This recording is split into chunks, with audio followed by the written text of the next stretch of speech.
वालेकुम जी, मैं हमारे लिए आप देख रहे हैं मेरा चैनल। काश आखिरी वक्त में अपनी मोहब्बत, अपने शौहर, अपने सबसे बेहतरीन दोस्त धर्मिंदर के साथ होती।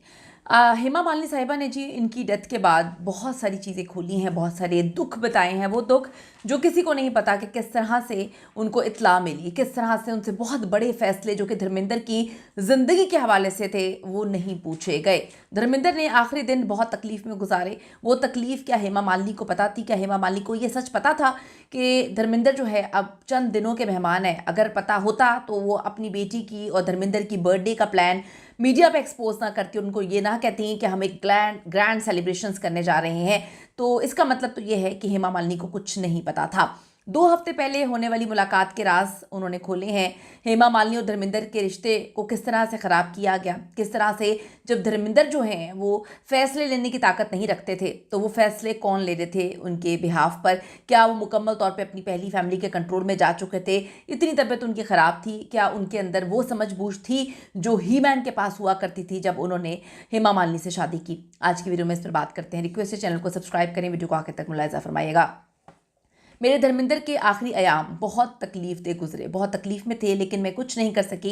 मुझे तो ये भी नहीं पता कि जो आखिरी फ़ैसला जो उनकी मौत के हवाले से फ़ैसला था, काश मुझे उसमें शामिल कर लिया जाता। काश मुझे ये बता दिया जाता कि अब लाइफ सपोर्ट सिस्टम जो है उसको बंद करने का फ़ैसला किया गया है, तो मैं उनकी चंद लम्हे सांसें और रोक लेती, मैं उनको ना मरने देती। हेमा मालिनी ने 1 हफ्ते बाद जो है पहला बयान दिया है। जो हमाद अल रेयामी नामी फिल्म मेकर हैं, उन्होंने 30 सितंबर को जुहू में धर्मिंदर से आखिरी मुलाकात की थी और उनकी जो डेथ है उसके 3 दिन बाद हेमा मालिनी से उनकी मुलाकात होती है। तो हमाद यूएई में रहते हैं और धर्मिंदर के बहुत बड़े फ़ैन तस्वुर किए जाते हैं, बहुत बड़े फ़ैन थे। और वो कहते हैं कि जी धर्मिंदर से मैं बड़ी मोहब्बत किया करता था और वो मोहब्बत जो है हमेशा आपको मेरी तहरीरों में नज़र आएगी। हेमा मालिनी से मुलाकात के बाद उन्होंने अपने इंस्टाग्राम पर अरबिक में एक बयान जो है वो जारी किया है। हमाद के मुताबिक हेमा मालिनी उनके सामने रोने लगी और कहती रहीं कि मैं आखिरी वक्त में अपने धर्मिंदर के साथ रहना चाहती थी, लेकिन ऐसा नहीं होने दिया गया। ये बहुत बड़ी बात है। ये वो बात है जो आप बड़े दिन से मुझसे सवाल पूछ रहे थे कि इंडियन मीडिया तो ये चीज़ें कवर नहीं कर रहा है और आपके पास ये खबरें कहाँ से आ रही हैं। इंडियन मीडिया क्यों खबर करेगा? खबर इंडियन मीडिया जो है जिस तरह से सपोर्ट कर रहा है धर्मिंदर की पहली फैमिली को, हम सब ने देख लिया। जब धर्मिंदर की डेथ के बाद एक तकरीब रखी जाती है उसमें पूरा का पूरा मीडिया उसको कवर करता है। उसके बाद जितने अदाकार हैं शोबिस से, सब जो है सनी देओल के नाम पर वहाँ उस तकरीब में मिलने आते हैं। सनी देओल और बॉबी देओल के नाम पर वहाँ पे आते हैं, क्योंकि उन सबको पता है कि धर्मिंदर तो अब इस दुनिया में नहीं है। किसको दिखाना कि धर्मिंदर के लिए आप हेमा मालिनी के पास जा रहे हैं? हेमा मालिनी भी इंडस्ट्री में अब कहाँ इक्का दुक्का कोई रोल करती हैं या नहीं करती, उनकी बेटी का भी कोई ताल्लुक नहीं है, उनका भी एक फ्लॉप करियर है।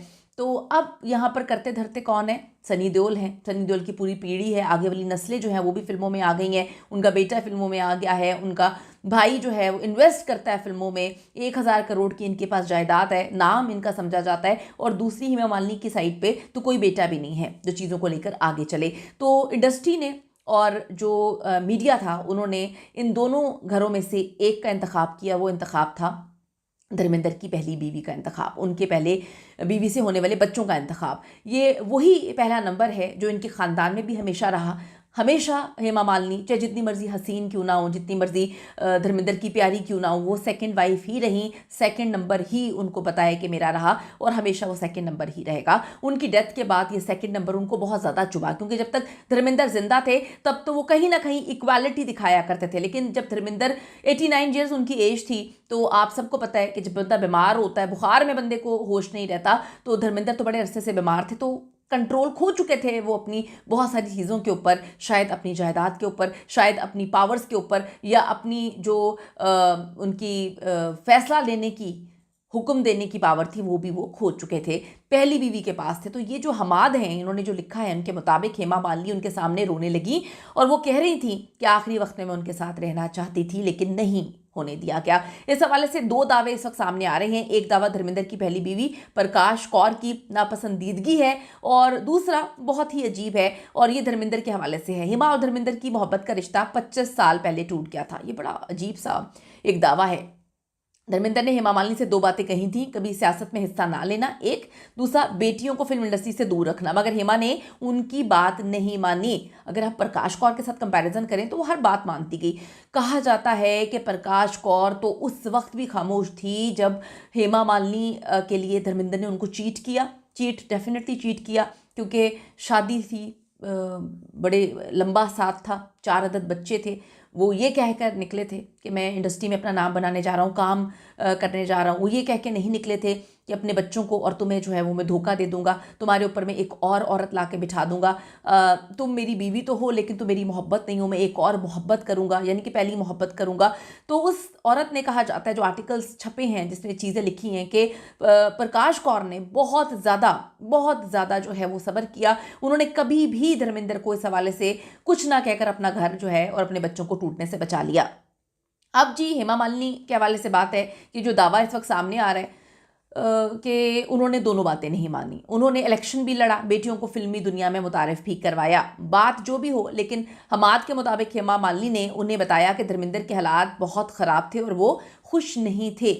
इसके बाद हेमा मालिनी ने रोते हुए बताया कि धर्मेंद्र कभी भी ऐसा जो है उनका लास्ट राइट्स हुए थे, जनाजा जिसको हम वो कहते हैं अंतिम यात्रा, वो नहीं चाहते थे कि इस तरह से हो। ये सच है कि धर्मेंद्र की आखिरी रसूमात एक प्राइवेट फैमिली गैदरिंग जो है उसकी सूरत में हुई। जितनी दुनिया उनसे प्यार करती थी, ही मैन को पूरी दुनिया मोहब्बत करती है। और बड़ी अजीब सी बात है कि बड़ा कुछ छुपाया गया। मुझे तो खुद ये बात समझ नहीं आ रही कि जिस तरह से हमने बड़े बड़े अदाकारों के जो है उनकी लास्ट जो यात्रा होती है कि जितने जो फैंस हैं वो आए हैं, उनको दिखाया जाता है एक बड़े खूबसूरत अंदाज में, जो है गाड़ी सजाकर एक शहंशाह की तरह जो है उनको रुखसत किया जाना चाहिए था। लेकिन बच्चों को किस बात का डर था, किस चीज़ से डर के मारे जो है पहले हॉस्पिटल से भी शिफ्ट कर दिया जाता है फार्म हाउस पे, और उसके बाद पता नहीं कौन सा डर था कि एकदम से उनके मरने की खबर भी नहीं आती, पता चलता है कि बस शमशान घाट पहुंचो, वहाँ पे जाके उनको जलाया जा रहा है।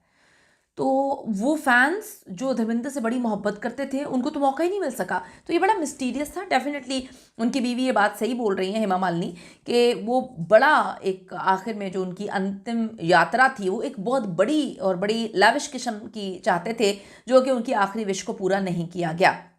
हेमा मालिनी के मुताबिक ये बड़ा अजीब था, एक सुपरस्टार ये डिज़र्व नहीं करता था। इससे हेमा मालिनी ने वाजे कर दिया कि धर्मेंद्र की आखिरी रसूमात से उनका कुछ लेना देना नहीं था, उनसे पूछा भी नहीं गया, बल्कि ये तमाम फैसला प्रकाश कौर और सनी देओल ने ही लिया।